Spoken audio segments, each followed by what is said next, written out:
اعوذ باللہ من الشیطان الرجیم بسم اللہ الرحمن الرحیم رب اشرح لی صدری ویسر لی امری واحلل عقدۃ من لسانی یفقهوا قولی رب زدنی علما رب زدنی علما رب زدنی علما اللہم فقہنا فی الدین اللہم فقہنا فی الدین اللہم فقہنا فی الدین آمین اللہم ربنا آمین۔ ہم دیکھ رہے ہیں ہماری چل رہی ہے سورہ بلد، آج ہم اسٹارٹ لیں گے۔ لا اقسم بهذا البلد وآت حل بهذا البلد ووالد وما ولد لقد خلقنا الانسان فی کبد۔ ترجمہ: نہیں میں قسم کھاتا ہوں اس شہر کی اور آپ مقیم ہیں اس شہر میں، قسم ہے والد کی اور جسے اس نے جنم دیا۔ یعنی کہ اللہ تعالیٰ وہی قسمیں کھا رہے ہیں، کیونکہ اما پارے کے اندر زیادہ تر صورتیں قسموں سے ہی شروع ہو رہی ہیں، تو ہر صورت کے اندر ایک انٹرسٹنگ قسم ہے اور ڈیفرنٹ ہے دوسرے سے۔ تو اس آیت کے اندر آ رہا ہے کہ میں قسم کھاتا ہوں اس شہر کی، تو اس شہر سے مراد کون سے شہر کی طرف اشارہ ہے؟ مکہ کی طرف اشارہ ہے، ٹھیک ہے، یعنی کہ مکہ کی قسم کھا رہے ہیں۔ اور دوسرا یہ اگلی آیت میں آپ مقیم ہیں اس شہر میں، کون مقیم ہے؟ آپ صلی اللہ علیہ وسلم مکہ میں ہیں، ٹھیک ہے۔ ووالد وما ولد، قسم ہے والد کی اور جسے اس نے جنم دیا۔ اب اس میں ہر طرح کا والد جو اس دنیا میں موجود ہے، باپ، اور جو اس نے جنم دیا یعنی کہ اس سے پیدا ہونے والی اولاد کی طرف اشارہ ہے۔ اور یہ اللہ تعالیٰ کا ایک اپنا انداز اور ایک اپنا اسٹائل ہے قسم کھانے کا، یعنی کہ پوری انسانیت ایک طریقے سے ہو گئی نا، والد اور جسے بھی اس نے جنم دیا، تمام انسانیت، یعنی کہ سب چیزوں کی قسمیں اللہ تعالیٰ کھا رہے ہیں۔ اور آیت نمبر 4 میں اللہ تعالیٰ ایک بہت امپورٹنٹ فیکٹ بتا رہے ہیں، اور یہ بہت بڑی حقیقت ہے۔ لَقَدْ خَلَقْنَا الْإِنسَانَ فِي كَبَدٍ، یہ ہے حقیقت کے نہیں ہے؟ بتائیں، انسان جو ہے نا مشقت میں پیدا کیا گیا ہے۔ تو اب ہم دیکھیں کہ یہ آیت ہمیں ہماری زندگی کی واقعی ایک حقیقت دکھاتی ہے، اور جب یہ آیت ہم پڑھتے ہیں تو ہمیں واقعی ایسا لگتا ہے کہ بالکل ہماری زندگی سے ریلیٹ کرتی ہے، اور قرآن کی ہر آیت میں ہی ہماری زندگی سے ریلیٹڈ باتیں کی گئی ہیں، اور جب ہم قرآن کی نظر میں اسے پڑھتے ہیں تو ہمارے لیے ان فیکٹس کو ریئلائز کرنا آسان ہو جاتا ہے، اور ہم اپنی زندگی کو پھر کیا کرتے ہیں؟ ایزی ہو جاتے ہیں۔ قرآن جو ہے نا ہمیں ایزی لائف اسٹائل دیتا ہے، ہماری زندگیوں کو سکون دیتا ہے۔ لاسٹ کلاس اگر کسی نے اٹینڈ کی ہو، یہاں جو لوگ موجود ہیں ان میں سے لاسٹ کلاس جس نے اٹینڈ کی تھی اس نے ضرور سورہ فجر کی اس آیت کو انجوائے کیا ہوگا، یا ایتھا النفس المطمئنہ والی جو ہم نے آیت پڑھی تھی کہ اے اطمینان والی نفس۔ تو اس آیت کے بارے میں ہم نے یہی ڈسکس کیا تھا کہ قیامت کے دن اللہ تعالیٰ کچھ لوگوں کو اس طرح سے پکار رہے ہوں گے کہ اے مطمئن نفس، جنت کی طرف چلے جاؤ، میرے بندوں میں داخل ہو جاؤ۔ تو ہم نے یہ سوچا تھا کہ جب ہم قیامت کے دن چاہتے ہیں کہ اللہ تعالیٰ ہمیں اطمینان والا نفس کہہ کر پکاریں، تو دنیا میں بھی ہمیں کیا کرنا ہوگا؟ اپنے نفس کو پرمطمئن رکھنا ہوگا اور اطمینان میں رکھنا ہوگا۔ یہ سیکھا تھا نا ہم نے، اور ہم نے ٹارگٹ رکھا تھا کہ ٹیوزڈے سے تھرسڈے تک ہم کوشش کریں گے کہ اپنے نفس کو مطمئن رکھیں اور ریلیکس رہیں ہم۔ تو الحمدللہ میں نے اس چیز پر عمل کیا اور ماشاءاللہ بہت فائدہ ہوا۔ اور جب ذہن سکون میں ہوتا ہے نا تو زندگی کو آپ انجوائے کر سکتے ہیں، لیکن جب تک آپ کا ذہن ڈائیورٹ ہو یا پریشانی کی کیفیت میں ہو تو آپ کو ہر چیز ایک مشقت لگتی ہے، اور وہ چیز جو تھی بھی ایزی اس کو بھی ہم اپنے چہرے کے تاثرات سے اس کو مشکل بنا دیتے ہیں۔ تو الحمدللہ ٹیوزڈے سے لے کے تھرسڈے تک ماشاءاللہ کافی مجھے فائدہ ہوا کہ مجھے ایزی رہنا ہے، سکون میں رہنا ہے، اور میں نے یہی آپ لوگوں کو بتایا تھا۔ بہت اچھی بات تھی، اس لیے میں واپس اس پوائنٹ کو اٹھا رہی ہوں کہ میں نے یہ بھی بتایا تھا کہ نماز پڑھنے کے بعد بھی ہم مطمئن نہیں ہوتے، تو ہمیں کیا کرنا ہے؟ اللہ اکبر کہہ کر بالکل سکون کے ساتھ سجدہ کرنا ہے، اپنے ذہن کو زمین پر اتنی دیر تک رکھیں کہ آپ کو سکون مل جائے۔ زندگی میں کوئی چیز بودر کر رہی ہے نا تو آپ نماز کی نیت باندھیں، 2 نفل پڑھیں، اور سجدہ زمین پہ اتنی دیر تک کریں کہ آپ اپنی ساری ٹینشن ایسا لگ رہا ہے ریلیز کر رہے ہیں، آؤٹ کر رہے ہیں، اپنے ذہن سے نکال رہے ہیں۔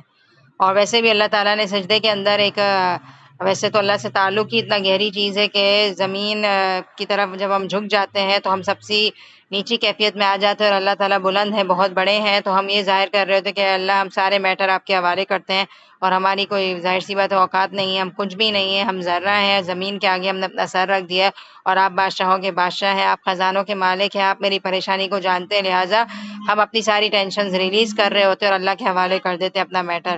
اور سائنٹیفکلی بھی یہ بات پروو ہے، کیونکہ اللہ تعالیٰ کا جو بھی دین ہے اور دین کی جو بھی چیزیں ہمیں عمل میں لانے کو کہا گیا اس میں ہمارے لیے بہت ہی زیادہ بینیفٹس ہیں۔ سائنٹیفکلی یہ والی بات پروو ہے کہ جب کوئی شخص اپنی پیشانی کو زمین پہ رکھ دیتا ہے تو زمین سے وہ گریویٹیشنل فورسز نکلتے ہیں جس سے انسان کے ذہن کو ریلیف ملتا ہے۔ تو سوچیں میں نے سورہ فجر کی آیت کو واپس لنک اس لیے کیا ہے کہ ہمارے لیے بہت امپورٹنٹ ہے، کیونکہ ہم میں سے اکثریت جو ہے نا اپنی زندگی میں اطمینان نہیں محسوس کر رہے ہوتے. نعمتیں ہیں، کھانا بھی کھا رہے ہیں، بہت ہی اچھی ڈش بنی ہوئی ہے، لیکن کھانے کے بعد اطمینان نہیں ہے، گھبراہٹ سی کیفیت. تو اس چیز کو ہمیں کنٹرول کرنا تھا 2 دن، اور الحمدللہ مجھے بہت فائدہ ہوا. لیکن مسئلہ یہ ہے کہ جب پڑھتے ہیں تو پھر ٹھیک رہتے ہیں، پھر واپس گڑبڑ ہو جاتی ہے. تو بار بار اپنے آپ کو ریمائنڈر دیں کہ مجھے سکون میں رہنا ہے. میں اپنے آپ کو سکون میں رکھ سکتی ہوں، کیونکہ میرے پاس نعمتوں کی کمی نہیں ہے. میرے پاس کمی اس بات کی ہے کہ میرے دل کے اندر قناعت نہیں ہے. قناعت کیا ہوتی ہے؟ کم پہ بھی راضی ہو جانا. تو الحمدللہ ہمیں تو اللہ تعالیٰ نے اتنی ساری نعمتیں دی ہیں نا. گرمی میں اے سی دے دینا تو یہ اللہ کی کتنی بڑی نعمت ہے. کچھ لوگ اے سی کے بغیر بھی شکر ادا کر رہے ہیں، کچھ لوگ سڑکوں پہ سو کے بھی خوش ہیں. ہم اپنی کمفرٹیبل بیڈ اور پھر اے سی والے روم میں سو کر بھی خوش نہیں ہوتے. تو ہمیں اپنے اندر خود اطمینان لانا ہے، اور نمازیں جب شروع کریں تو آپ کے دل کی جو گھبراہٹ ہے وہ سلام پھیرتے ہی دور ہو جانی چاہیے. اگر نہیں ہوئی تو اس کا مطلب نماز ہے ہم کیا کر رہے ہیں؟ سکون سے نہیں پڑھ. تو بہت سکون سے پڑھیں. کوئی پریشانی ہے، نماز اس پریشانی کو حل کر دے گی. نماز کے اندر وہ طاقت ہے. لیکن ہم کیا کرتے ہیں؟ سکون سے پڑھتے ہی نہیں. ہر مسئلہ اللہ سے شیئر کریں، 2 نفل کی عادت بنا لیں اور اللہ کے حوالے کر دیں. اللہ تعالیٰ آپ جانتے ہیں، کیونکہ سم ٹائم ہمارے پاس الفاظ بھی نہیں ہوتے بولنے کے لیے. تو ہمیں اپنے آپ کو ریلیکس کرنا ہے. اور میں نے بھی نوٹ کیا کہ جتنا میں اعوذ باللہ من الشیطان الرجیم، سورہ بلد کی آیت نمبر 4 میں ڈسکس کر رہی تھی. لقد خلقنا الانسان فی کبد. تو اس کے اندر یہ کہا جا رہا ہے کہ فیکٹ بتایا جا رہا ہے کہ انسان کو اللہ تعالیٰ نے مشقت میں پیدا کیا ہے. ٹھیک ہے، تو اب ہم دیکھتے ہیں کہ ہماری زندگی میں سب سے پہلے پیدائش کا وقت جو ہوتا ہے ایک مشقت کا لفظ ہوتا ہے. ایک ماں ظاہر سی بات ہے مشقت میں بچہ پیدا کرتی ہے، اور ہم یہ دیکھیں کہ جب بچہ بھی دنیا میں آتا ہے تو ہر اسٹیپ اس کا مشکل ہے. سب سے پہلے تو جب بچہ نیو بورن ہوتا ہے تو آپ نے دیکھا ہے کہ اس میں سے کچھ بچوں کو سکنگ پرابلم بہت زیادہ ہوتا ہے. اپنا فیڈ لینے کے لیے، یعنی کہ اپنا کھانا کھانے کے لیے بھی ایک بچے کو محنت کرنی پڑتی ہے، مشقت کرنی پڑتی ہے. دیکھا ہوگا آپ نے کہ کتنا چھوٹا بچہ ہوتا ہے اور کس طرح سے وہ محنت کر کر کے اپنا کھانا لے رہا ہوتا ہے. اور اس کے بعد کیا ہوتا ہے؟ ایک کے بعد ایک اسٹیپ دنیا میں بچے کا جب وہ کرال کرنا سیکھتا ہے، پھر اسی طرح جب وہ کھانا کھاتا ہے تو ڈائجیشن میں شروع میں پرابلم ہوتی ہے، پھر وہ دانت نکالتا ہے، پھر وہ چلتا ہے، اور پھر آہستہ آہستہ ہم دیکھتے ہیں کہ پڑھائی لکھائی کا مرحلہ ہے. اور پھر جب جوان ہو جاتے ہیں تو پھر دوسری وہ ہیں، پھر کمانے کی فکر ہے، پھر عورت ہے تو شادی کر کے جانے کی فکر ہے، پھر وہ خود ماں بنتی ہے. تو کہنے کا مطلب یہ ہے کہ ایک کے بعد ایک اسٹیپ کیا ہے؟ مشقت کا ہے.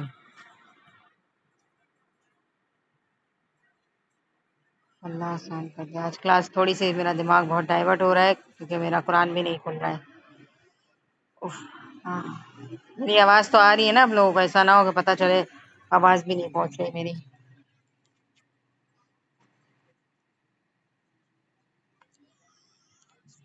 اللہ مدد کر دے.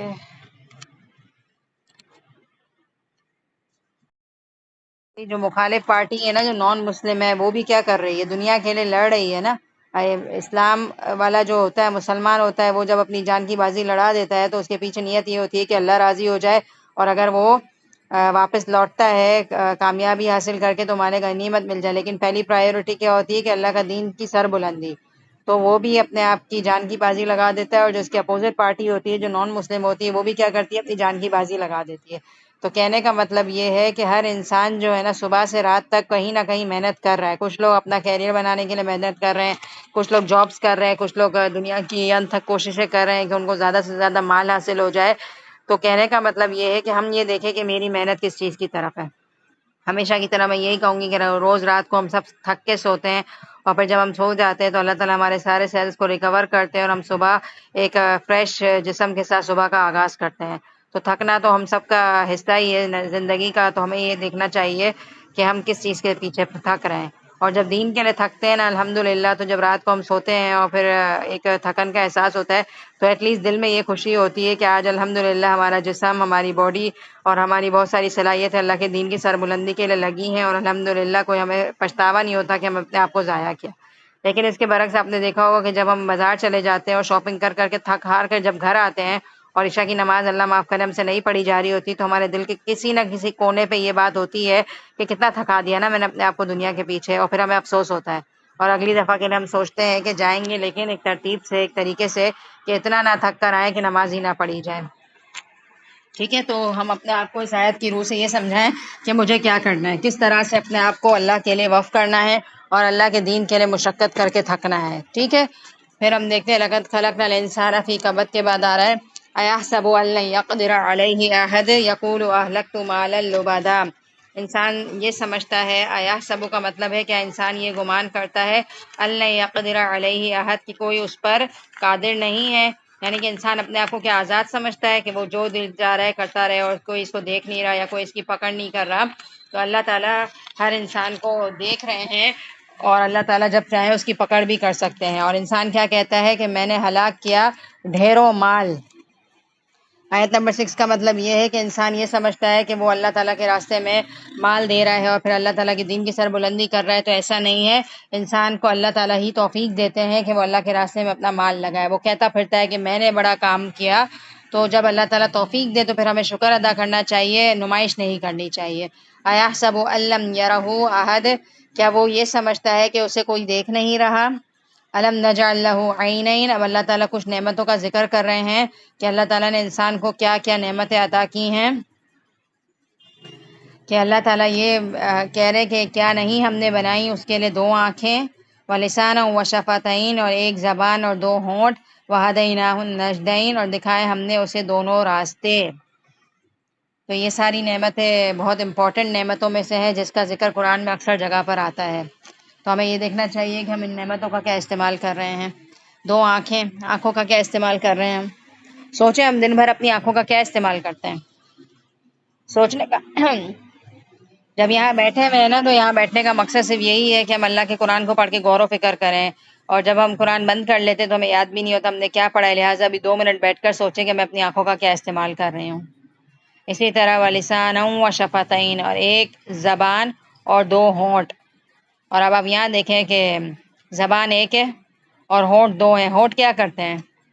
دونوں ہونٹ جب آپس میں ملا دیتے ہیں تو وہ منہ بند کرنے کا کام کرتے ہیں، اور زبان 1 ہے، تو اس سے کیا بات سمجھ آتی ہے کہ ہم کیا کریں، خاموشی زیادہ اختیار کرا کریں اور بولے کم، کیونکہ بولنے میں ہی نقصان ہے ہمارا۔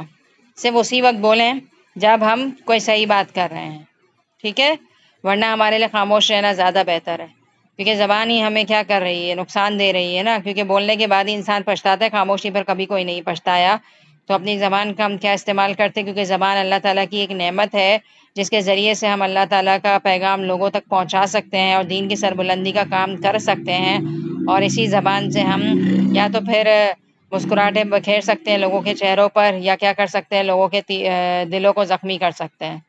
اور ایک حدیث کا مفہوم ہے جو آج صبح ہی مجھے کسی بات پہ یاد آ رہا تھا، کہ مسلمان وہ ہے جس کی زبان سے اور ہاتھ سے دوسرا مسلمان محفوظ رہے۔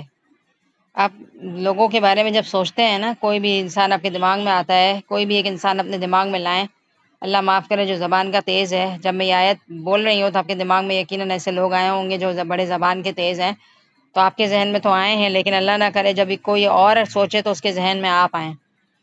تو آج صبح کچھ ایسی بات ہو گئی تھی تو مجھے یہ حدیث یاد آ رہی تھی کہ وہ مسلمان ہی نہیں ہے جس کی زبان سے اور ہاتھوں سے کوئی محفوظ نہ رہ سکے۔ تو ہوتے ہیں دنیا میں ایسے لوگ جن کے پاس جانے سے پہلے ہمیں ڈر لگتا ہے کہ ابھی جائیں گے، بات شروع کریں گے اور وہ اللہ معاف کرے کچھ پتھر پھینکیں گے یا تیر برسائیں گے۔ تو اگر ہم کسی بھی انسان کے بارے میں ایسا سوچتے ہیں نا، تو پھر اللہ معاف کرے اس کی زبان سے اگر ہم محفوظ نہیں ہیں تو وہ انسان مسلمان ہی نہیں ہے۔ کتنی خطرناک حدیث ہے۔ تو اب اس آیت کو ہم دوسروں کے بارے میں کیوں سوچیں، میں اپنے اوپر رکھ کر سوچوں کہ کوئی انسان میرے پاس آنے سے ڈرتا تو نہیں ہے کہ کہیں وہ آئے گا اور بیچارہ سلام کرے گا، اس کے بعد ہی میں بھڑک اٹھوں گی یا طنز کر دوں گی اس کے اوپر تو وہ مجھ سے دور ہی بھاگے۔ جب ہم کسی اور اللہ معاف کریں، انسان کی بہت بڑی بدبختی ہوتی ہے کہ اس کی سخت کلامی کی وجہ سے لوگ اس سے بات کرنا چھوڑ دیں۔ تو ہم اپنے اوپر رکھ کے سوچیں، دوسروں کے اوپر نہ سوچیں، اپنے اوپر رکھ کے سوچیں۔ تو وَلِسَانًا وَشَفَتَيْن، 1 زبان دی اور 2 ہونٹ دیے، لہٰذا بار بار اگر غصہ آ رہا ہے تو اپنے ہونٹوں کو بند کر لیا کریں۔ جب 2 ہونٹوں کو بند کر لیا جاتا ہے تو خاموشی کا ہو جاتی ہے خود بخود۔ تو غصہ آئے تو دونوں ہونٹوں کو ٹائٹ سے بند کر لیں، تو انشاءاللہ زبان سے کچھ بھی نہیں نکلے گا۔ اور تھوڑی دیر بعد کیا ہوگا، تھوڑا سا آپ ضبط کر لیں گے نا، تھوڑی دیر بعد آپ کا غصہ چلا جائے گا۔ تو زبان ایک ایسا وبال ہے جس پر تو آپ جتنی بھی باتیں کر لیں کم ہے۔ اصل بات یہ ہے کہ ہم عمل کریں، ہم اپنی زندگی میں یہ سوچیں کہ میری زبان سے کتنا نقصان ہو رہا ہے لوگوں کو۔ تو زبان کے جو دیے ہوئے تیر ہوتے ہیں وہ زخم ایسے ہوتے ہیں جو ہیل بھی نہیں کرتے۔ کسی نے ایک دفعہ کسی سے کہا تھا نا کہ جب تمہیں غصہ آئے تو غصہ نہیں کیا کرو، جا کر کیل ٹھوک دیا کرو دیوار پر۔ تو اس نے بہت کیلیں ٹھوکی ٹھوکی ٹھوکی اور پھر ایک دفعہ آ کر بتایا کہ میں نے یہ کرا اور ہے نا اب میرا غصہ کنٹرول ہو گیا، لیکن یہ میں نے پورے دیوار پر کیلیں ٹھوک دی ہیں۔ تو کسی نے اس کو بولا، جس نے اس کو مشورہ دیا تھا کہ چلو آتے وہاں میرے ساتھ چلو اور یہ کیلیں نکالو، تو جب اس شخص نے سارے کیل نکال دیے تو اس نے بولا کہ دیکھو کیل تو نکل گئے لیکن یہاں کیا باقی ہے؟ نشان باقی ہیں۔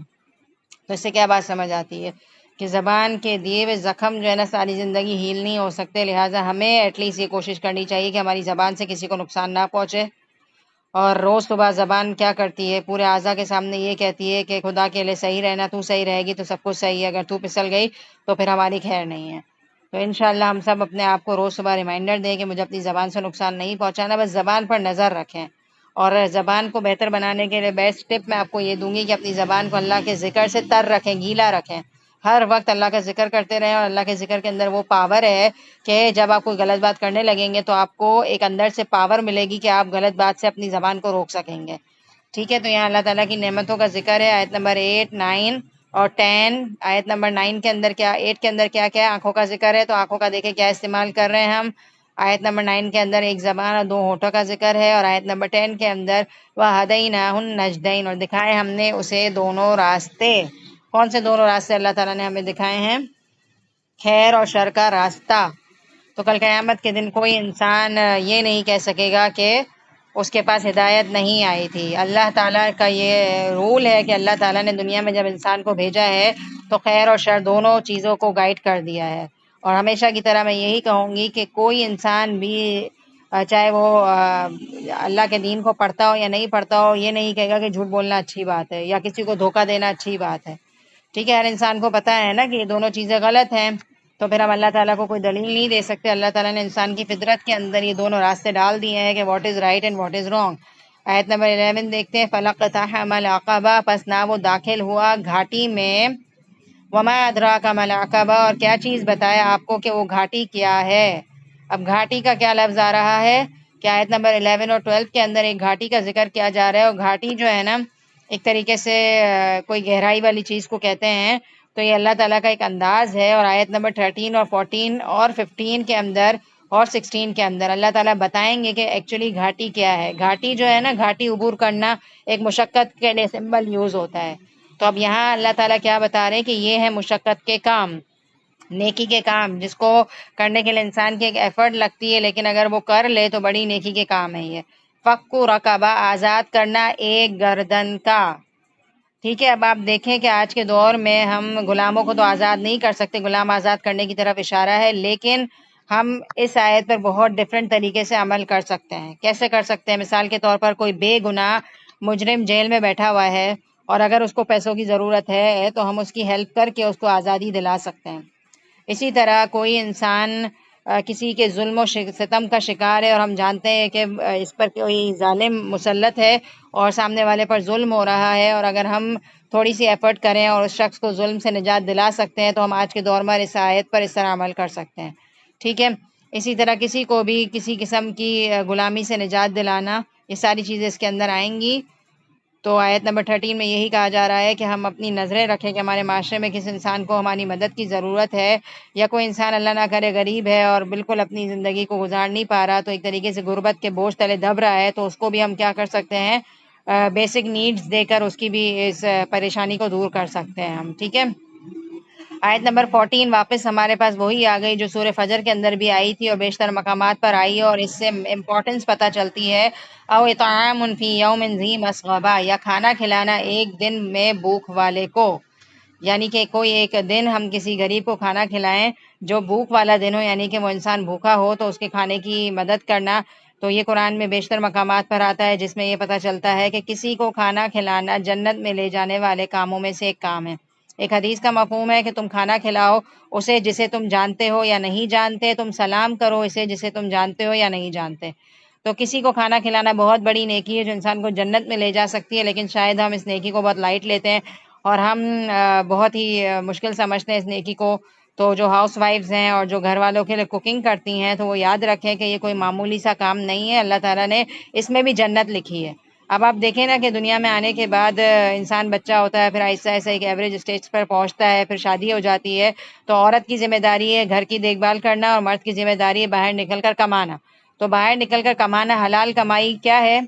بہت بڑی نیکی ہے اور انسان کے لیے بہت بڑی عبادت ہے. تو بالکل اسی طرح سے اللہ نے عورتوں کو محروم نہیں رکھا کہ وہ گھر میں بیٹھ کر روٹیاں پکا رہی ہیں یا کھانا بنا رہی ہیں تو وہ محروم ہو گئیں، اور آدمی بڑا عبادت کر رہا ہے باہر نکل کے، تو عورتیں بھی کچن کی گرمی برداشت کر کر جو کھانا پکا رہی ہیں وہ بھی ان کے لیے عبادت لکھا جاتا ہے. اور لیکن ہمارا انفارچونیٹلی دین سے دوری کی وجہ سے ہم ان ساری چیزوں کو بوجھ سمجھتے ہیں، اور ہم یہ سمجھتے ہیں کہ بھئی ہم عورتوں پر بڑی زیادتی ہو جاتی ہے کہ گرمی میں ہمیں روٹیاں بنانی پڑتی ہیں یا کھانا بنانا پڑتا ہے. تو پلیز اس چیز کو نیکی سمجھیں، یہ بہت بڑی نیکی ہے. آپ کے ہاتھوں سے جتنے لوگ کھانا کھائیں گے اور وہ کھانا کھانے کے بعد جو بھی ان کے اندر انرجی آتی ہے اور اس کے بعد وہ جو عبادت کرتے ہیں یا پڑھ لکھ رہے ہیں یا جاب کر رہے ہیں یا ان کے اندر انرجی آ کر کسی بھی قسم کی نیکی کا کام کر رہے ہیں تو آپ کا حصہ اس میں ڈل جائے گا. تو پلیز اس چیز کو بوجھ نہ سمجھیں، اور جتنا زیادہ خوشی سے کریں گے نا.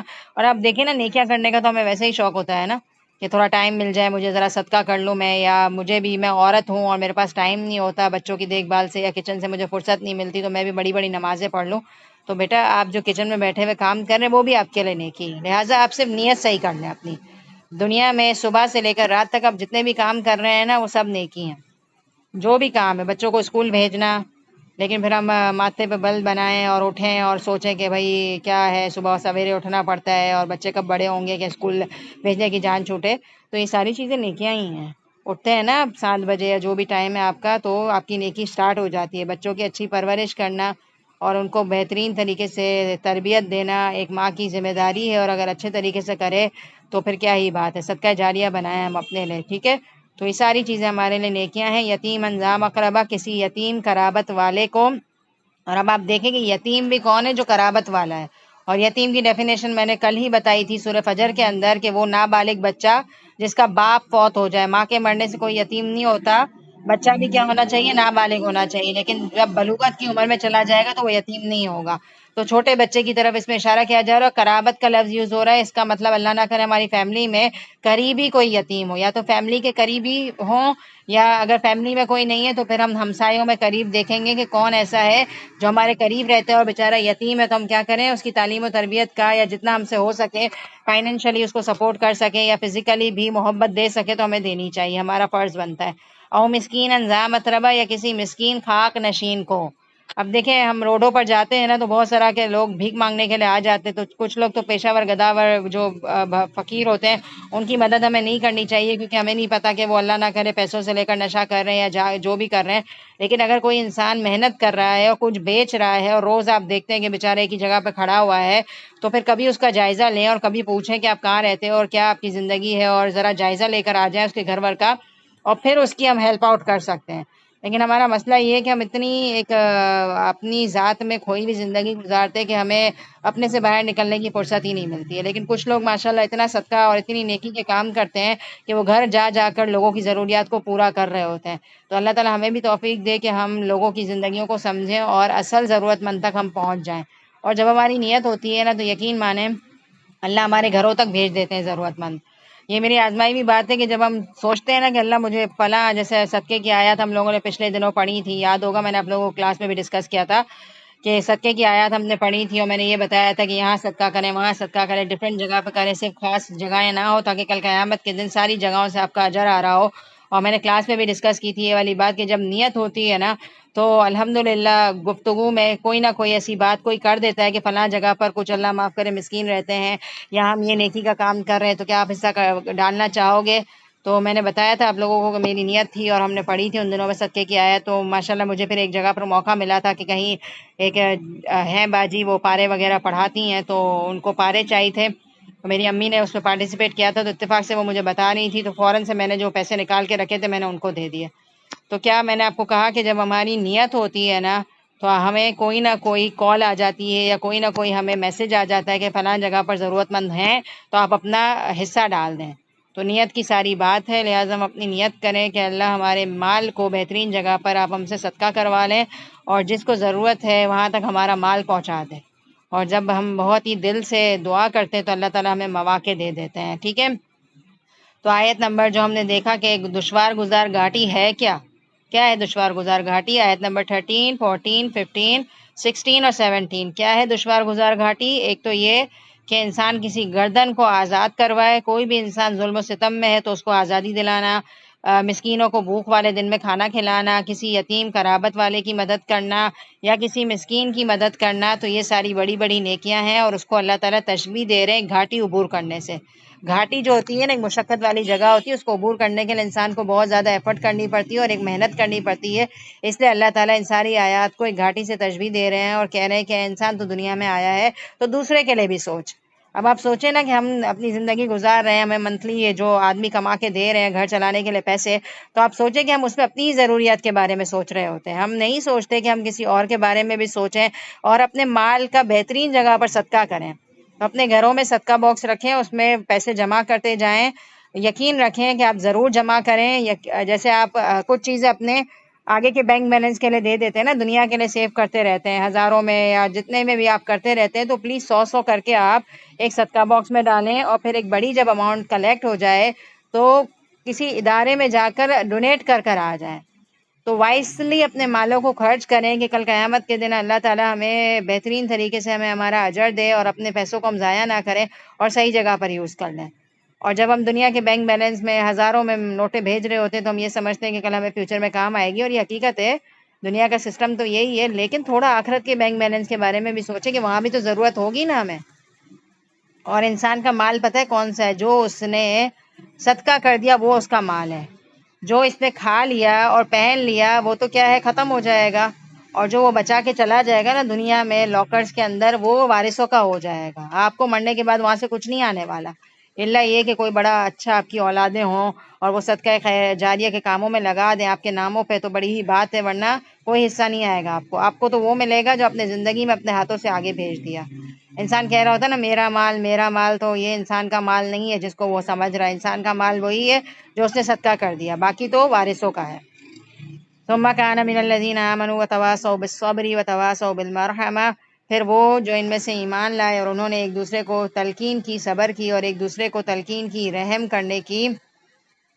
اب اس آیت کے اندر تین پوائنٹس آ رہے ہیں۔ ایک تو ایمان لائے، ایمان والوں کا ذکر ہو رہا ہے، اور دوسرا یہ کہ صبر کی تلقین کرنا۔ تو دنیا جو ہے نا صبر کا نام ہے، دنیا میں آپ رہ رہے ہیں تو آپ کو ہر اسٹیپ پر صبر کرنا پڑے گا۔ تو اس آیت کے اندر کچھ لوگوں کا ذکر ہو رہا ہے جو وہ ہیں جو دوسروں کو بھی صبر کی تلقین کرتے ہیں۔ تو کون کرتا ہے دوسروں کو صبر کی تلقین؟ جو خود کرتا ہے صبر، ٹھیک ہے۔ اور اسی طرح دوسروں کو رحم کرنے کی تلقین کی، تو رحم سے مراد یہاں پر بالمرحمہ، رحم کا مطلب ہے صلہ رحمی کی طرف اشارہ ہے اس میں۔ اور صلہ رحمی کسے کہتے ہیں؟ رشتوں کو جوڑنے کو کہتے ہیں، قطع تعلقی رشتوں کو توڑنا، اور صلہ رحمی رشتوں کو جوڑنا آتا ہے اس کے اندر۔ تو یہ وہ لوگ ہیں جو خود بھی ایمان لائے اور خود صبر کر رہے ہیں، دوسروں کو بھی صبر کی تلقین کر رہے ہیں، خود رشتوں کو جوڑ کے رکھا ہوا ہے انہوں نے اور رشتوں کو جوڑنے کی تلقین کی ہے۔ تو ہم دیکھتے ہیں کہ صبر کیا مطلب، اب ہم جب صبر کا لفظ یوز کرتے ہیں نا تو ہم سوچتے ہیں کہ خدا نہ خواستہ کوئی بیمار ہے تو اس کو بول کر آگے کہ صبر کرو، یا اسی طرح اللہ نہ کرے کوئی مالی تنگی کا شکار ہے تو اس کو کہہ کے آئے تھے تم صبر کرو اللہ تعالیٰ اجر دیں گے، یہ وہ نا صبر۔ بہرحال یہ تو ہے، لیکن صبر زندگی کے ہر حصے میں۔ ایک دفعہ ہمارے الہدا کے پیپر میں نا ایک سوال آیا تھا کہ صبر کی ضرورت کس چیز میں ہے، تو سب کنفیوز ہو گئے، اکثر نے صحیح جواب لکھا، اکثر نے نہیں لکھا، تو میں نے تو غلط ہی لکھا تھا، مطلب 2-4 چیزیں لکھ دیں۔ پھر جب ٹیچر نے جب اس کا جواب ڈسکلوز کیا نا تو واقعی حیرت ہوئی کہ کیا جواب ہے اس کا۔ اس کا جواب پتہ ہے کیا ہے؟ صبر کس چیز میں ضرورت ہے صبر کی؟ اس کا جواب ہے کہ ہر چیز میں، ہر چیز میں۔ کیوں؟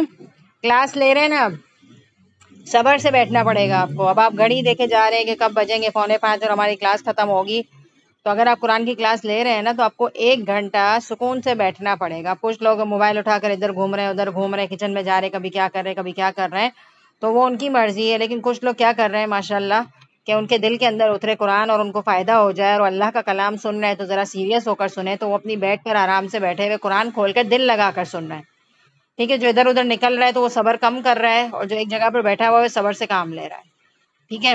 نماز پڑھنی ہے، صبر کی ضرورت ہے۔ کیا صبر کی ضرورت ہے؟ اللہ اکبر کہہ کے سلام پھیرنے تک آپ کو ایک ہی جگہ پر رہنا ہے اور آپ کو ریلیکس ہو کر پڑھنا ہے۔ تو زندگی کا ہر شعبہ صبر مطلوب ہے اس میں۔ مثال کے طور پر آپ نیچے اترے اور آپ کے بچوں کی وین آنے والی ہے، اب وین والا دیر لگا رہا ہے آنے میں، تو ہم ہنگامہ شروع کر دیتے ہیں کہ کچھ نہ کچھ بڑبڑ کرتے رہتے ہیں کہ کب کال کرتا ہے کب آتا ہے۔ تو یہ ساری بے صبری ہے کہ نہیں ہے بتائیں؟ مثال کے طور پر کسی نے بولا 5 بجے ہم آپ کے گھر آ جائیں گے، اب وہ 5 بجے نہیں آئے، آپ دروازے دیکھ رہے ہیں، فون دیکھ رہے ہیں، فون پہ فون کرے جا رہے ہیں، آنے والا 5:30 بجے آیا، تو آدھا گھنٹہ آپ نے بڑبڑ کرنے میں ضائع کر دیا۔ تو صبر کتنا ضروری ہے کہ نہیں؟ آج صبح سے ابھی تک دیکھیں آپ کو کہاں کا صبر کرنا پڑا ہے. لوگوں کی باتوں کو سننے کے بعد نہیں کرنا پڑتا صبر. مجھے اچانک یاد آ گیا کہ صبح سے لے کر اب تک کہاں صبر کرنا پڑا ہے، اسی لیے میں نے کہا لوگوں کی باتیں بھی تو صبر سے کم نہیں ہے کہ وہ بولتے رہتے ہیں اور ہمیں صبر سے کام لینا ہوتا ہے. اور صبر کیا ہے کہ آپ پلٹ کر جواب نہ دیں، ٹھیک ہے نا؟ تو کیا ہے، اگر آپ نے پلٹ کے جواب دے دیا تو پھر آپ نے صبر نہیں کیا. آپ خاموشی سے سن لیں اور سامنے ریئیکٹ نہ کریں تو یہ آپ کا صبر ہو جائے گا. اور اگر آپ نے سامنے بول دیا تو اس کا مطلب آپ کے اندر صبر نہیں ہے. اور قرآن میں اللہ تعالیٰ کہتے ہیں وَجَعَلْنَا بَعْضَكُمْ لِبَعْضٍ فِتْنَةً أَتَصْبِرُونَ وَكَانَ رَبُّكَ بَصِيرًا، کہ ہم نے بنایا بعض میں سے بعض کو فتنہ، کیا تم صبر کرو گے اور تمہارا رب دیکھ رہا ہے. یعنی کہ ایک انسان دوسرے انسان کے لیے فتنہ ہے، یعنی کہ آزمائش ہے، اور ہمیں کیا کرنا ہے؟ صبر سے کام لینا ہے. اور پھر دیکھتے ہیں ہم نیکسٹ آیات، اینڈ ہونے والی ہے یہ صورت، کہ یہ جو کوالٹیز ہیں نا، اولئک اصحاب المیمنہ، یہی لوگ ہیں دائیں ہاتھ والے، یعنی کہ سیدھے ہاتھ والے. قیامت کے دن ان کا نامہ اعمال ان کو سیدھے ہاتھ میں دیا جائے گا، اور سیدھے ہاتھ والے کہاں جائیں گے؟ جنت میں جائیں گے. والذین کفروا بآیاتنا هم اصحاب المشأمہ، اور وہ جنہوں نے کفر کیا ہماری آیات کے ساتھ وہ ہیں بائیں ہاتھ والے. اور جو لوگ انکار کر رہے ہیں اور اللہ کی نشانیوں کو نہیں مان رہے، اللہ کے قرآن کو نہیں سن رہے، نہیں سمجھ رہے، تو اس کا اپوزٹ کیریکٹر کیا ہے؟ لیفٹ ہینڈ والے. لیفٹ ہینڈ والے کہاں جائیں گے؟ علیہم نار مؤصدہ، ان پر آگ ہوگی بند کی ہوئی. تو اس صورت کے اندر اما پارے کی کتنی چھوٹی چھوٹی صورتیں ہیں جس کو ہم بہت ایزیلی، بہت ہی زیادہ ناظرہ کثرت کے ساتھ پڑھتے ہیں، لیکن شاید ہم لوگوں نے کبھی بھی ان صورتوں کو غور سے نہیں دیکھا کہ اس کے اندر کتنے ڈیپ معنی ہیں. سورہ بلد ہم بڑی آسانی سے پڑھ لیتے ہیں، لیکن آپ نے دیکھا جس کے اندر ہے کیا؟ ایسی ایسی باتیں ہیں جو شاید ہمارے علم میں بھی نہیں تھیں. تو مجھے بھی بہت پڑھا کر ایسا لگ رہا ہے کہ بہت ہی سیکھنے کی باتیں تھیں، اسپیشلی یہ جو دشوار گزار گھاٹی ہے نا، کہ انسان نے پار کی ہی نہیں.